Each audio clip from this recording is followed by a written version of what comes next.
Good morning ninth class. आज हम कर रहे हैं हमारी कृतिका बुक का सेकंड लेसन, जिसका नाम है मेरे संग की औरतें। ठीक है। इसकी जो लेखिका है मृदुला गर्ग, इन्होंने इसमें लिखा है उनके घर की जितनी भी महिलाएं थी उनके बारे में कि उनका स्वभाव कैसा था। आम तौर पर हमारे भारतीय समाज में कहा जाता है कि जो घर की औरतें हैं उनके लिए कुछ रूल बनाए गए थे समाज द्वारा, सामाजिक नियम जिनको हम कह दें, कि उन्होंने जो जेंट्स ने कह दिया, जो पुरुषों ने कह दिया, वही उनके लिए लागू होगा। वो अपनी मर्ज़ी से ना पढ़ सकती हैं, ना अपनी मर्ज़ी से घर के किसी भी रीति रिवाज को बदल सकती हैं। तो इस प्रकार, लेकिन जो लेखिका ने जिन औरतों का वर्णन किया है अपने घर की, उसने अपनी बहन का, माँ का, दादी और परदादी का, और अपना भी उसने कुछ उसमें बताया है। तो उसने बताया है कि उन सभी के जो विचार थे वो आम तौर पर जितनी भी घरेलू स्त्रियां हैं उनके जैसे विचार उनके नहीं थे, वो उनके उलट थे। ठीक है।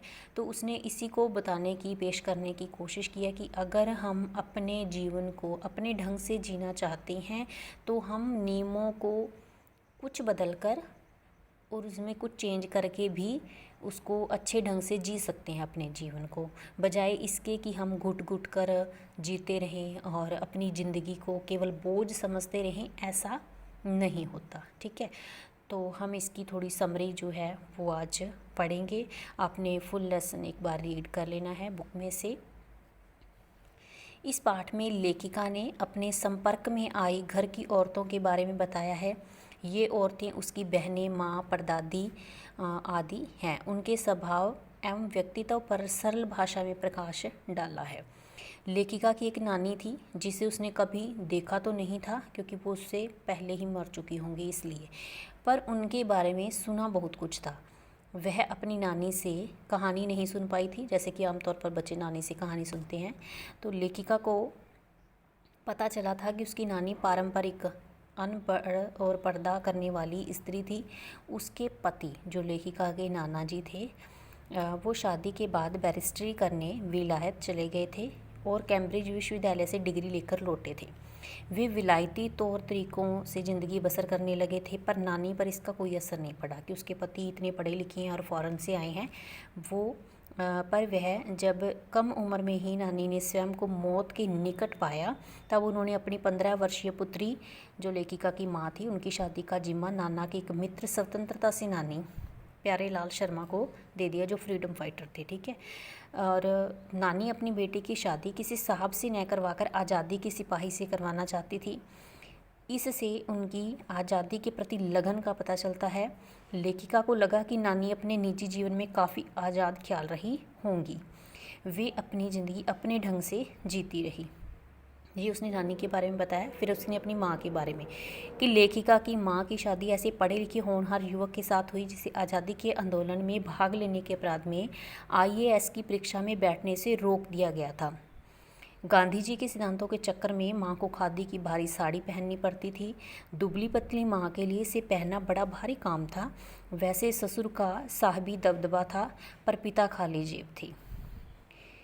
माँ की खूबसूरती, नज़ाकत, ईमानदारी पर निष्पक्षता से सभी प्रभावित थे। लेखिका ने अपनी माँ को कभी भारतीय माँ जैसा नहीं पाया। मतलब आमतौर पर जैसे भारतीय माएँ होती है, उसने कभी भी ये नहीं देखा कि उसकी माँ वैसी है। उसने अपने बच्चों से कभी लाड नहीं किया, न उनके लिए खाना बनाया, न उन्हें अच्छी पत्नी बहू होने की सीख दी। वे घर के कामों में रुचि नहीं लेती थी। उनका ज़्यादा वक्त किताबें पढ़ने में और संगीत सुनने में गुजर जाता था। वे संगीत सुनने की शौकीन थी, पर घर के सदस्य उन्हें कोई ताना नहीं देते थे। उनमें 2 गुण थे। एक तो वो कभी झूठ नहीं बोलती थी, और दूसरा वो एक व्यक्ति की बात को दूसरे पर नहीं थोपती थी, बताती नहीं थी दूसरों को। पहले कारण से उन्हें घर में आदर मिला और दूसरे कारण से बाहर वालों से उनकी दोस्ती थी। माँ की भूमिका पिताजी बखूबी निभा देते थे। मतलब जो माँ की जिम्मेदारियाँ थी वो उसके पिताजी निभाते थे। लेखिका के घर में एक परदादी भी थी। उन्हें लीक से बाहर चलने का शौक़ था। लीक से बाहर चलने का शौक़ क्या होता है? एक मुहावरा है कि मतलब जो बनी बनाई पहले के नियम है ना, उनसे बाहर चलना। उनको तोड़ कर चलना। उन्होंने मंदिर में जाकर यह मन्नत मांगी कि उनकी पतोहू का पहला बच्चा लड़की हो। उनका ऐलान सुनकर लोगों के मुंह खुले के खुले रह गए, क्योंकि भारतीय समाज में हमेशा लड़के की इच्छा की जाती है, लड़की की नहीं। इसलिए वे अपनी मन्नत दोहराती रही। गांव जानता था कि उनका तार सीधे भगवान के साथ जुड़ा हुआ है। भगवान ने भी उनकी ऐसी सुनी कि एक न दो पूरी 5 कन्याएं घर में भेज दी। मतलब उनके घर में 5 लड़कियों ने जन्म लिया, पोतियों ने। एक बार की बात है, घर के मर्द बारात लेकर बाहर गए हुए थे। घर की स्त्रियां रत जगा मना रही थी, मतलब रात को जागना। परदादी शोर से बचने के लिए एक दूसरे कमरे में जाकर सो गई। तभी एक चोर सेंध लगाकर उसी कमरे में घुस आया। बुढ़िया की नींद खुल गई। उसने एक लोटा पानी लाने को कहा। चोर ने कहा कि मैं तो चोर हूँ, पर बुढ़िया ने पानी लाकर पिलाने का हठ किया। माँ जी ने आधा लोटा पानी स्वयं पी और आधा चोर को पिला दिया और कहा कि अब हम माँ बेटे हुए, अब तू चाहे चोरी कर या खेती कर।